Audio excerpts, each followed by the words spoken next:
আমার বন্ধু একজন হিন্দু, তাকে বলেছি যে পাথর, গাছ বা সূর্য ঈশ্বর না।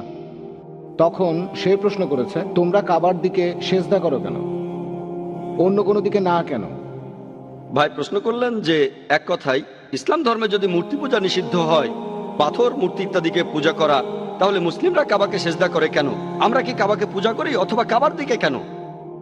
আমরা কি কাবার উপাসনা করি? এই প্রশ্নের উত্তরে বলবেন, এটা খুব কমন প্রশ্ন, যে মুসলিমরা কখনো কাবাকে পূজা করে না। কাবা হলো আমাদের কিবলা, আমাদের ইবাদতের দিক। আর মুসলিমরা আমরা একতায় বিশ্বাস করি।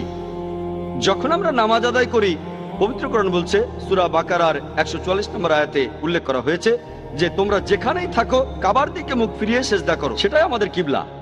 যেমন ধরেন আপনি সালাত আদায় করবেন এই হলের মধ্যে, কেউ বলবে উত্তর দিকে মুখ করে দাঁড়ায়, কেউ বলবে দক্ষিণ দিকে, কেউ বলবে পূর্ব, কেউ বলবে পশ্চিম। আর একতার জন্য আমরা পুরো পৃথিবীর মুসলিম, আমরা সবাই একদিকে সেজদা করি, সেটাই আমাদের কিবলা অর্থাৎ কাবা। আমরা উত্তর দিকে থাকলে দক্ষিণ দিকে সেজদা করি, আমরা দক্ষিণে থাকলে উত্তর দিকে সেজদা করি, পশ্চিমে থাকলে পূবে করি, পূবে থাকলে পশ্চিমে করি সেজদা। আর যদি ভালো করে দেখেন, প্রথম যিনি এই পৃথিবীর সম্পূর্ণ ম্যাপ আঁকেন তিনি একজন মুসলিম, মোহাম্মদ আলী ইদ্রিসি এঁকেছিলেন 1154 সালে। প্রথম মুসলিমরা যে ম্যাপটা এঁকেছিল সেটার দক্ষিণ মেরু উপরে, উত্তর মেরু নিচে, কাবা ছিল সেন্টারে। পরবর্তীতে পশ্চিমারা এই ম্যাপটা আঁকলো, তারা এই ম্যাপটাকে একদম উল্টে দিল, উত্তর মেরু উপরে, দক্ষিণ মেরু নিচে, তারপরেও কাবা শরীফ সেন্টার আলহামদুলিল্লাহ। এছাড়াও যখন আমরা হজে যাই বা উমরা, যখন আমরা মক্কা যাই, আমরা তাওয়াফ করি, আমরা কাবার চারপাশে প্রদক্ষিণ করি কারণ আল্লাহ তাআলা ও নবীজি সাল্লাল্লাহু আলাইহি ওয়াসাল্লাম আমাদের সেরকমই নির্দেশ দিয়েছেন।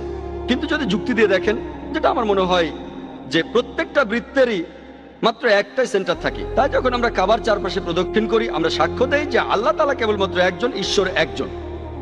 আর ইসলাম ধর্মের দ্বিতীয় খলিফা হযরত ওমর রাদিয়াল্লাহু আনহু বলেছেন, এটা আছে সহিহ বুখারীতে দ্বিতীয় খণ্ডের বুক অফ হজ 56 নম্বর অধ্যায়ের 675 নম্বর হাদিস। হযরত ওমর রাদিয়াল্লাহু আনহু তিনি বলেছেন যে এই কালো পাথরকে চুমু দিচ্ছি কারণ নবীজিকে এই পাথর চুমু দিতে দেখেছি, তা না হলে এই কালো পাথর আমার কোনো উপকার করতে পারবে না, কোনো ক্ষতিও করতে পারবে না। তাই এই কথাটা যে কালো পাথর আমার উপকার করতে পারবে না, কোনো ক্ষতিও করতে পারবে না, এতেই প্রমাণিত হয় যে মুসলিমরা কখনোই কাবাকে পূজা করে না। এছাড়াও আমি এখানে আরেকটা যুক্তি দেখাতে পারি যে আমাদের প্রিয় নবীজির সময়ে তার সাহাবীগণ, অনেক সাহাবী ছিলেন যারা কাবার উপরে দাঁড়িয়ে আজান দিয়েছিলেন, নামাজের জন্য আহ্বান করেছিলেন।